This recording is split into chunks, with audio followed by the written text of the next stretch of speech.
Donc ça y est, nous sommes partis pour l'évaluation 7 de Panique dans les ruches. Vous avez 4 syllabes ici qu'il va falloir replacer dans les mots.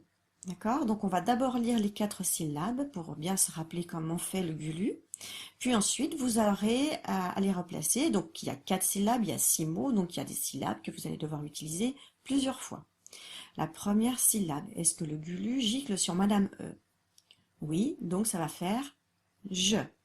Est-ce que le gulu gicle sur Madame I? Oui, donc ça va faire J. Est-ce que le gulu peut gicler sur Monsieur A puisqu'il y a Madame E?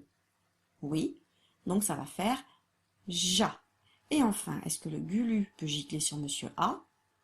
Non, il n'y a pas Madame E, donc là, il ne peut pas gicler, sinon Monsieur A lui donnerait des coups de canne. Donc ça va faire Ga. On va faire le premier ensemble. On va chercher quelle syllabe pourrait convenir à ce mot. On y va.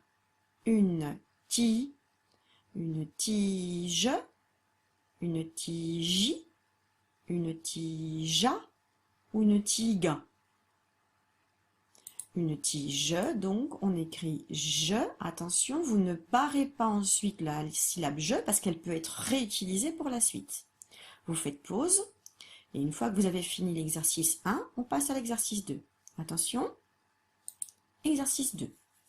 J'ai juste remis ce petit cadre pour vous rappeler que la lettre E, si elle est suivie de 2 consonnes, elle fait E. Donc, soit ce sont les mêmes consonnes, 2 L ou 2 T ou 2 F, etc. Soit ce sont 2 consonnes différentes, mais ça fait donc quand même E. Là, on a un S et un Q, ce sont 2 consonnes, donc ça va faire presque. Vous avez 9 groupes de mots. Il va falloir à chaque fois entourer les mots où on entend le son « est ». Ça veut dire que si ici ce premier mot il fait « est », vous allez prendre votre crayon et entourer tout le mot. D'accord? S'il ne fait pas « est », vous pouvez éventuellement le barrer si ça vous aide. À la règle, c'est encore mieux. Vous faites pause, vous faites cet exercice-là, et puis ensuite, on passe à l'exercice 3. Attention, c'est parti. Exercice 3. On a déjà fait cet exercice quand on a étudié la différence qu'il y avait entre wa et ouin. Alors, vous vous rappelez, wa c'est ouah, qu'est-ce qu'elle est belle ta voiture, et ouin c'est oh, un, ouin. Donc, ouin, on entend un à la fin, ouah, on entend a à la fin. Ici, c'est écrit c'est l. Alors, c'est loi ou c'est loin? C'est loin. Donc, moi, je vais écrire O, oh là là, très très mal, O-I-N. Oh là, que c'est mal écrit. Donc, vous allez devoir faire pareil. Vous allez devoir soit écrire wa, soit écrire ouin. Et avant, bien évidemment, il va falloir essayer de lire le poisson avec wa ou ouin. Donc, vous essayez avec wa et ouin, et puis vous regardez lequel convient le mieux. Et ensuite, quand vous avez terminé, vous passez à l'exercice 4. Attention, exercice 4. Même chose que l'exercice d'avant. Donc, cette fois-ci, on va devoir écrire soit un, soit, attention, on lit d'abord le i. Yan. Un, yan. Donc, même chose, vous essayez avec un, vous essayez avec yan, et vous voyez qu'est-ce qui peut mieux convenir. Vous allez devoir faire les 3 mots. Une fois que c'est fini, on passe à l'exercice 5.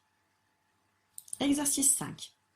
Alors, vous vous rappelez, on a déjà fait ça à chaque fois quand on a fait une unité.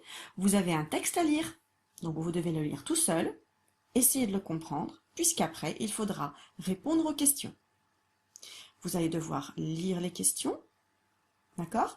Pour ceux qui ont du mal, après avoir fait pause, je vais lire les questions. Donc, ceux qui ont du mal à lire les questions, ils pourront éventuellement remettre la tablette ou l'ordinateur en marche pour écouter les questions.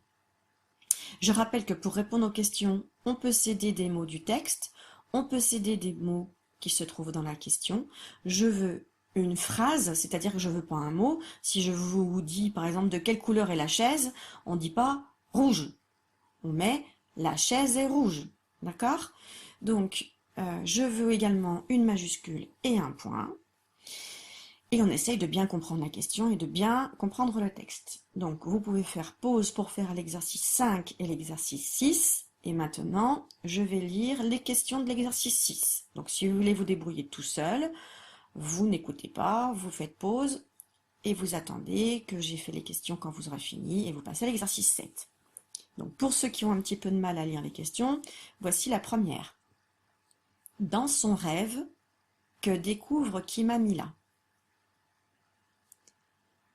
Qui a transformé le pré en jardin magique? Qui mange du miel? Qui fait de la musique? On passe à l'exercice 7. Alors, juste avant l'exercice 7, je vous montre deux images. Alors, il y a des différences entre ces deux images. Dans cette image, il y a un avion. Ici, il y en a plusieurs. Donc, si je voulais expliquer ce que je vois sur cette image, je pourrais dire à quelqu'un, ah ben moi, je vois un avion vole. Alors que là, je dirais, des avions volent. Alors, vous avez ces 4 étiquettes, d'ailleurs elles sont là, d'accord? Vous allez lire les 4 étiquettes, vous allez vous en servir pour écrire les 2 phrases. Donc j'ai dit que ici on voyait un avion vole, ici on voit des avions volent. Vous allez devoir récupérer les bonnes étiquettes en pensant au fait qu'il a en premier il n'y a qu'un avion, alors qu'en dessous il y a 2 avions. Donc il y en a plus, excusez-moi, il y en a 3. Donc il y a plusieurs avions. Ils sont plusieurs, c'est le pluriel. Et bien évidemment, je veux une majuscule et je veux un point. Allez. Et après, c'est terminé pour le bilan.